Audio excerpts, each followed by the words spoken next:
Mid day মিলে অসঙ্গতির খবর পেয়ে হঠাৎ স্কুলে বিধায়ক পড়ুয়াদের মাংস খাওয়াতে বাড়তির সংখ্যা ধরা পড়ে সাফাই প্রধান শিক্ষিকার বিধায়কের হুঁশিয়ারি বড় বিপদে পড়বেন। ব্যান্ডেল বিদ্যা মন্দির নিম্ন বুনিয়াদী বিদ্যালয়ের ছাত্রছাত্রী প্রায় 250 জন পড়ুয়াদের মিড ডে মিল খাওয়ানোর দুর্নীতি হচ্ছে বলে অভিযোগ পেয়ে আজ চুঁচুড়ার বিধায়ক সুবীর নাগ শটানো স্কুলে হাজির হন। মিড ডে মিলের হিসেবের খাতা পরীক্ষা করে দেখেন 209 জন করে পড়ুয়া মিড ডে মিল খায় বলে খাতায় লেখা থাকলেও আজ এই সংখ্যার পড়ুয়ার উপস্থিতি হয়নি বলে স্কুলে এখন পরীক্ষা চলছে, তাই নির্দিষ্ট সংখ্যার পড়ুয়া উপস্থিত হয়। অথচ গত কয়েকদিন ধরে 209 জন করে মিড ডে মিল পাচ্ছে বলে লেখা থাকায় বিধায়ক প্রশ্ন তোলেন।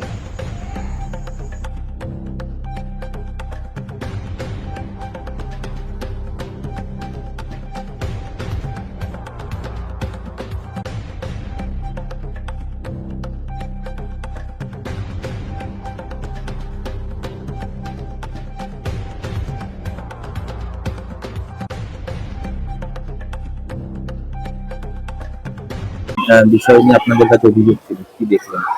দেখুন, আমাদের মিড ডে মিলের দুর্নীতি নিয়ে একটা কারচুপি নিয়ে বিরাট অভিযোগ ছিল। আমরা জানতে পেরেছিলাম যে প্রতিদিন একটা বড় সংখ্যক ছাত্র দেখিয়ে খুব অল্প সংখ্যক ছাত্রের উপস্থিতিতে বড় সংখ্যক দেখানো হচ্ছে। এটা একটা বড় দুর্নীতি ছিল। 219 জন আমি দেখলাম আজকেও মানে এই প্রেজেন্ট দেখানো হচ্ছে, অথচ যেটা জানানো যাচ্ছে যে 77 জন 78 জন প্রেজেন্ট থাকছে। তার মানে একটা বড় দুর্নীতি বলা যায়। এটা কি দীর্ঘদিন ধরে চলে, যে দেখা গেল গত লাস্ট 15 বছর ধরে হয়েছে। সেটাকে যদি অ্যাকুমুলেট করা হয় তাহলে একটা বড় অঙ্কের দুর্নীতি হবে। কিন্তু মাননীয় মাননীয় প্রধান শিক্ষক যেটা বললেন যে উনি এটা বাচ্চাদের মুখে কোনোদিন ভালো আহার তুলে দেওয়ার জন্য এই কাজটা করেছেন, উনি অকপটে স্বীকার করেছেন।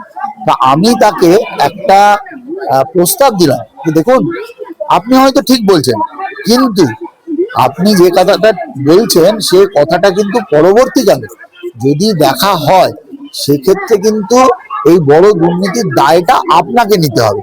সেটা কখনো কিন্তু সরকার যদি আপনার এগেনস্টে ইন্সপেকশন হয় তাহলে সেটা আমার মনে হয় ভুল হবে।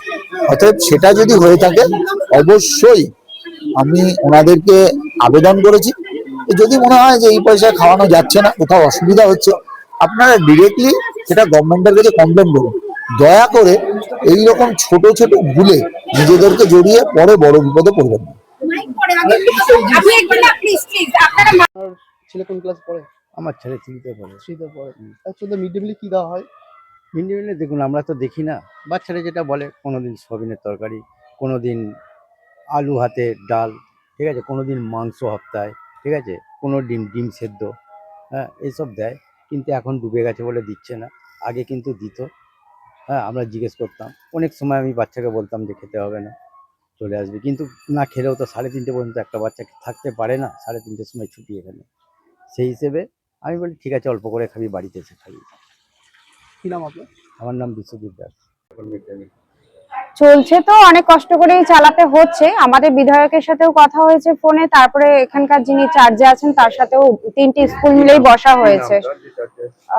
মানে পার্টির তরফ থেকে ওনার নাম সামথিং কি নাগ, সুবীর নাগ। তো সুবীর নাগ মহাশয় আমাদের বিধায়ক, যা ওনার সাথে সামনাসামনি কথা হয়নি, ফোনে কথা হয়েছে, চিঠি দেওয়া হয়েছে। আর যিনি চার্জ আছেন রাজীব নাগ, হয়তো নামটা আমি ভুলে যাচ্ছি। আমাদের 258। যাই হোক, ওইভাবে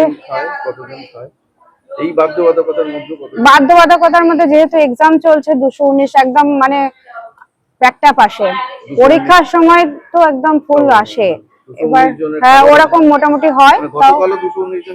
আজকে তেমন ধরুন আমাদের ফোন করে করে আমার কাছে বাচ্চারা ক্যান্সেল, মানে শিশুর পরীক্ষা ক্যান্সেল করতে হয়েছে ফোন করে করে। সকাল থেকে এক্সাম হচ্ছে, এবার আমি ঘরে বসে তো ডিসিশন নেওয়া যায় না ওইভাবে। তাও অনেকে আমি বললাম না, বড়দের পরীক্ষাগুলো হবে কিছু কিছু, তা দুটো ক্লাসকে আমাকে ক্যান্সেল করেছি, কারণ জায়গাও নেই, সব ডুবে গেছে। খাবার রান্না হবে কিনা আমি সেটা বুঝতে পারছি না। খাবারের তো ব্যবস্থা করতে হবে, কিন্তু রান্না করতে পারবো কিনা সেটা বুঝতে পারছিলাম না, কারণ কদিন ধরে আমরা ডিম সেদ্ধ দিয়ে শুকনো খাবার দিলেও ওই 219 জনের পাতেও তো দিতে হবে। হ্যাঁ, একদম শুকনো খাবারও দিচ্ছি, তার সাথে ডিম সেদ্ধ একটা দেওয়ার চেষ্টা করছি। যে আপাতত বাসনগুলো ধোয়ার জায়গা নেই তো, পুরো জল হয়ে গেছে। এবং আমরা তো আশাবাদী, দেখুন মিটিং হয়েছে এবং উনি কাজও করেছেন, এটুকু বলবো না যে উনি বলেননি, উনি আমাদের বক্তব্য হাই অথরিটির কাছে পৌঁছে দিয়েছেন। এবার দেখুন ব্যান্ডেলটা যদি না ঠিক হয় কিছু করার নেই। যে ঘরগুলো দেখছেন আমাদের সব জলের তলায় ছিল, ঘরগুলো উঁচু করে হয়েছে। আমার নাম সীমা ব্যানার্জি। আপনি কি প্রধান শিক্ষিকা? হুম।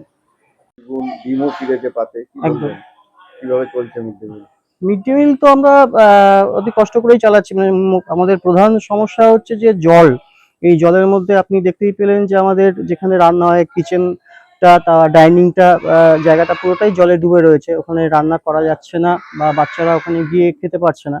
তো আমরা ওই জলের মধ্যে থেকেই আমাদের রান্নার দিদিরা জিনিসপত্র, রান্নার যে ইউটেন্সিলস গুলো নিয়ে এসছেন এখানে একটা ঘরের মধ্যে। ওনারা চেষ্টা করছেন রান্না করে বাচ্চাদের খাওয়ানোর। তো আমরা অন্যান্য দিন যেভাবে বিভিন্ন পদ রান্না করে খাওয়ানোর চেষ্টা করি সেইটা হয়তো করে উঠতে পারছি না, তবে ওদের মুখে অন্তত কিছু তুলে দেওয়ার চেষ্টা করছি।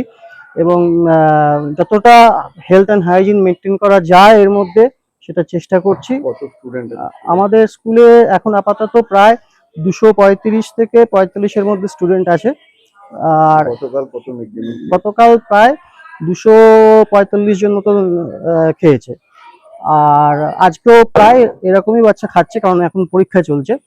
এবং এই এর থেকেও বড় সমস্যা হচ্ছে যে এই জল পেরিয়ে স্কুলের মধ্যে আসা, এটা বাচ্চাদের পক্ষেও খুব সমস্যার জায়গা একটা। আমরা তো আসছি ঠিক আছে, বাচ্চাদের নানা রকম চামড়ার রোগ হয়ে যাচ্ছে এবং অসুস্থ হয়ে পড়ছে। এবং ওদের পক্ষে খুব পরীক্ষার কষ্ট। মধ্যেও 100% তাদের মিড ডে মিল আপনারা দিচ্ছেন?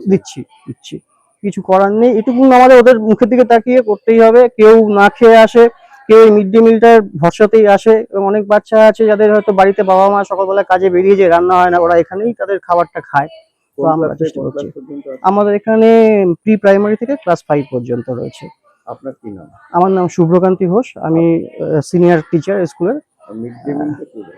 মিড ডে মিল আমাদের যিনি হেডমিস্ট্রেস আছেন তিনি সীমা ব্যানার্জি মহাশয়া, উনি দেখেন। আপনারাও সহযোগিতা করেন? আমরা সকলেই সহযোগিতা করি, একসঙ্গে মিলেই চালাই এটা।